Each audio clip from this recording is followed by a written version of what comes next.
Begitu adalah mental orang tertolol sedunia. Catat nih, orang yang cuman mental bilang bubarin DPR, itu adalah orang tolol sedunia. Kenapa? Kita ini emang orang pintar semua? Enggak, bodoh semua kita.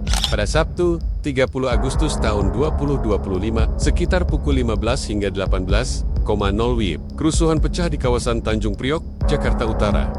Sekelompok massa mendatangi kediaman anggota DPR Ahmad Sahroni. Aksi tersebut berujung pada perusakan dan penjarahan terhadap sejumlah properti pribadi, termasuk koleksi mobil mewah yang diparkir di dalam garasi rumah. Menurut laporan Detik News, video yang diunggah di kanal 20 Detik, serta ringkasan dari Wikipedia, massa tidak hanya merusak pagar dan bagian depan rumah, tetapi juga menyasar mobil-mobil bernilai miliaran rupiah milik Sahroni. Beberapa kendaraan yang menjadi sasaran amukan massa antara lain. Pertama, Porsche 356 bukaan diafragma coupe. Mobil klasik bersejarah ini dilaporkan diterbalikan di lokasi kejadian. Rekaman video dari 20 detik memperlihatkan massa berteriak sambil menggoyang mobil hingga terguling. Kedua, Lexus RZ 450e Luxury. Mobil listrik premium yang disebut-sebut milik Sahroni mengalami kerusakan parah.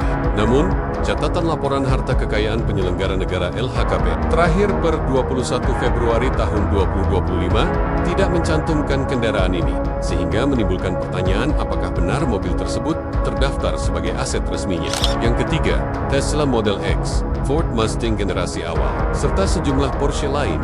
Beberapa di antaranya mengalami kerusakan serius dengan kaca pecah, bodi ringsek, hingga goresan akibat lemparan benda keras. Menyebut adanya garasi rahasia yang ditemukan oleh massa, yang konon berisi hingga 8 mobil mewah tambahan. Kendaraan-kendaraan tersebut dikabarkan dihancurkan total, meskipun klaim ini belum mendapatkan verifikasi resmi dari pihak terkait. Perusakan ini diyakini merupakan buntut dari memuncaknya kemarahan publik terhadap elit politik, khususnya setelah pernyataan kontroversial Ahmad Sahroni yang dianggap merendahkan rakyat. Dalam kerusuhan yang meluas, simbol-simbol kemewahan seperti mobil sport klasik dan supercar menjadi sasaran utama. Menurut catatan Wikipedia, suasana di lokasi diwarnai teriakan emosional seperti duit rakyat yang menunjukkan rasa frustrasi dan kekecewaan publik terhadap gaya hidup mewah sebagian pejabat di tengah tekanan ekonomi masyarakat. Menurut catatan, suasana di lokasi diwarnai teriakan emosional seperti duit rakyat yang menunjukkan rasa frustrasi dan kekecewaan publik terhadap gaya hidup mewah sebagian pejabat di tengah tekanan ekonomi masyarakat. Hingga berita ini disusun, belum ada keterangan resmi dari kepolisian terkait proses penyelidikan perusakan maupun penjarahan. Aparat masih difokuskan pada pengamanan kawasan yang terdampak protes, serta pemulihan ketertiban umum. Berdasarkan catatan resmi, Ahmad Sahroni dicopot dari jabatannya sebagai Wakil Ketua Komisi Ketiga DPR dan ditetapkan kembali sebagai anggota biasa per 1 September 2025. Partai Nasdem menyebut langkah tersebut sebagai bagian dari rotasi reguler, bukan tekanan dari gelombang protes.